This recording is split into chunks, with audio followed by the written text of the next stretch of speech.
Ignition sequence starts. 6, 5, 4, 3, 2, 1, 0. Liftoff. We have a liftoff.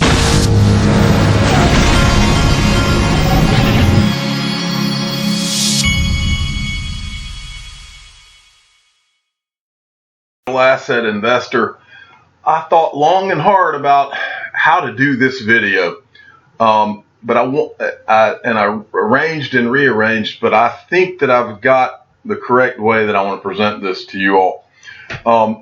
There's been a lot of talk going around about this bearable guy 589 and all this recently, and I got an email from someone that threw a complete curveball and threw something at me that came totally out of nowhere.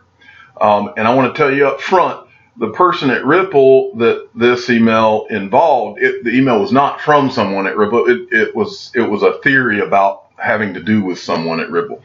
But anyway, so I tried to send a message to the guy, and you'll see his name in a minute. I tried to send him a message on Twitter to ask him if he had any comment, but I've never talked to anybody at Ripple, and I know that they're not really allowed to talk to me. So this guy, he didn't send me any message back, and so I'm going to give all the disclaimers necessary. I am not saying that this guy is a bearable guy. I am not saying that at all. I am saying that it's very possible that someone who is familiar with the same type of things he's familiar with could be. But that's not really who bearable guy is really not what I care about. That's irrelevant. The 589 is more what everybody's interested in. This is just a theory, but it's a very interesting theory. The first thing I wanted to talk to you about, I've talked to you about before, and that is the gold standard. For those of you that don't know this, the gold standard is what we used to have until Nixon got rid of the gold standard. And what that meant is that all of our money was tied to gold, tied to the price of gold. And so ever since they got rid of the gold standard, that is the reason that the governments of the world have been able to print money into oblivion and basically make your money worthless. Because and you need to go ahead and establish this up front in your mind. I don't care what anybody tells you.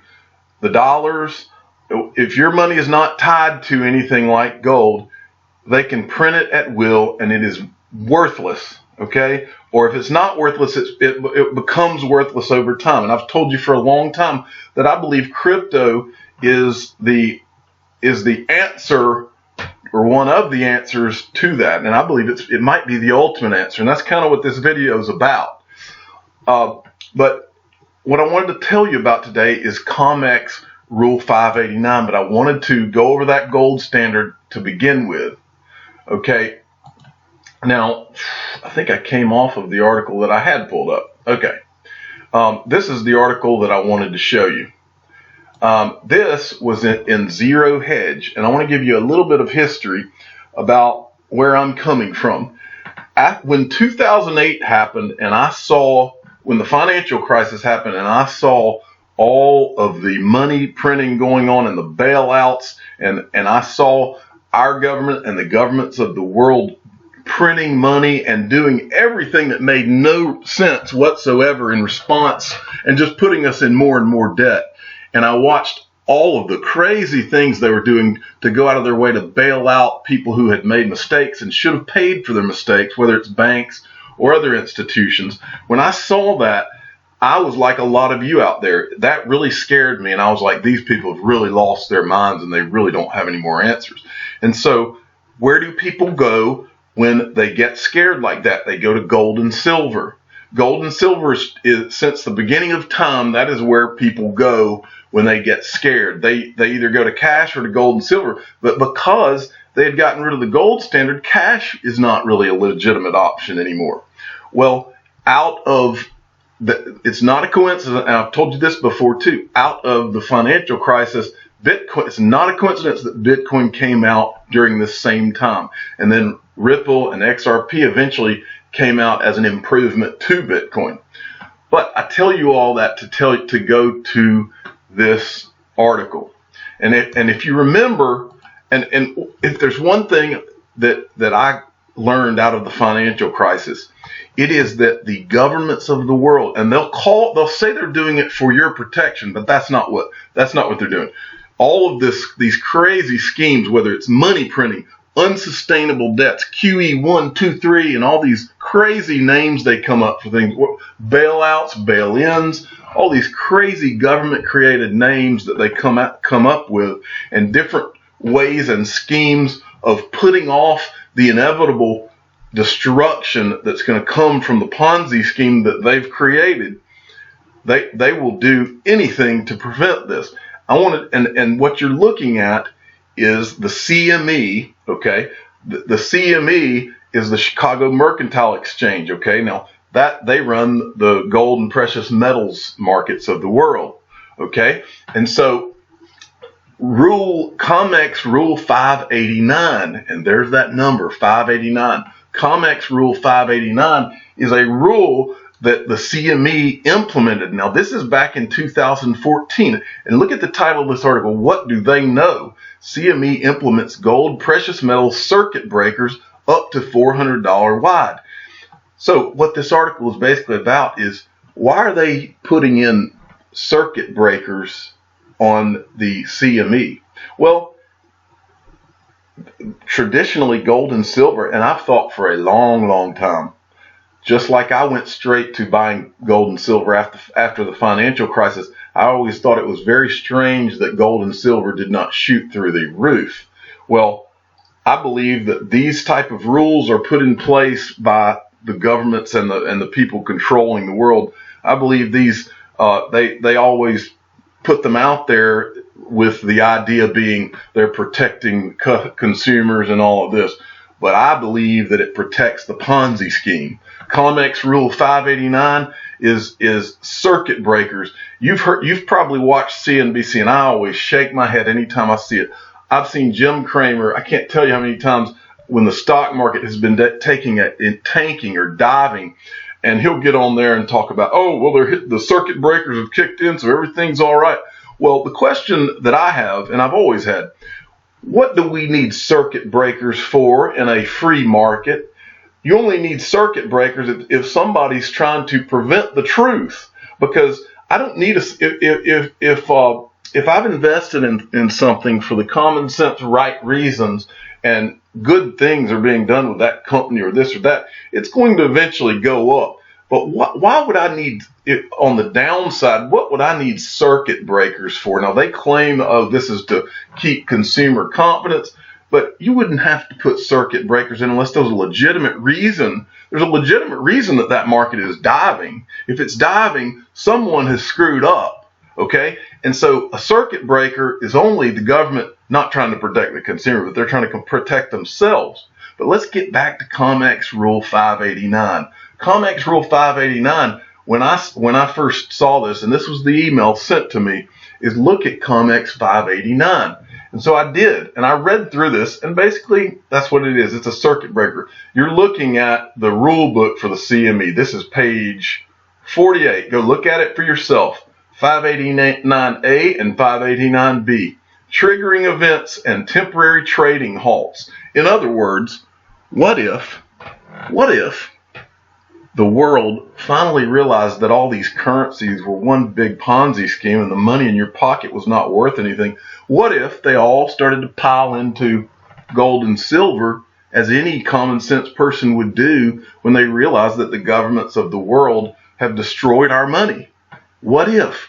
Wouldn't it be nice if you're the CMA to be able to put in trading halts so that you can get everybody cooled down and kind of put a stop to all this craziness? When it's actually not craziness, it's just good thinking, well-thinking people that are just trying to save money and not have our governments destroy it. I bring you Comex Rule 589, and I'm going to give you just a little theory. I'm not even saying it's my theory, but I wanted to illustrate to you, this is the circuit breakers that the New York Stock Exchange has. In response to the market breaks in October 1987 and 1989, the New York Stock Exchange instituted circuit breakers to reduce volatility and promote investor confidence. Isn't it funny how everybody always says that cryptos are so volatile and it's such a crazy market. Well, why don't they want to put some circuit breakers in crypto? That's a good question.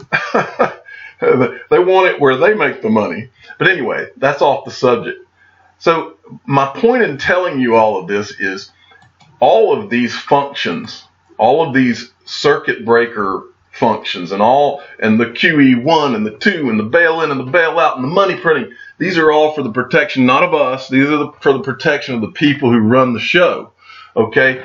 And I'm telling you today, I've told you for a long time, crypto was the answer to all of that. It was the answer. And I think it was the ultimate answer. And I'm going to float a theory out. This is just a theory. I'm going to float a theory out. But I want to show you one last thing about manipulation.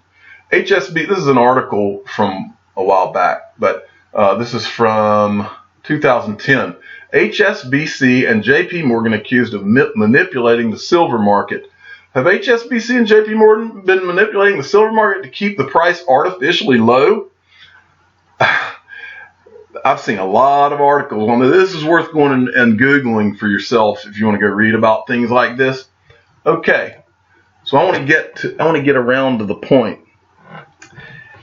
This article right here that tells you about this Rule 589, the Comex Rule 589. If you scroll down to the bottom of this article, I want you to look who they tell you to. If you have any questions regarding this notice, you could be directed in the U.S. to Miguel Vias, who was at the CME Group. And if you don't remember Miguel Vias, he was hired by Ripple. CME Group executive Miguel Vias joins Ripple.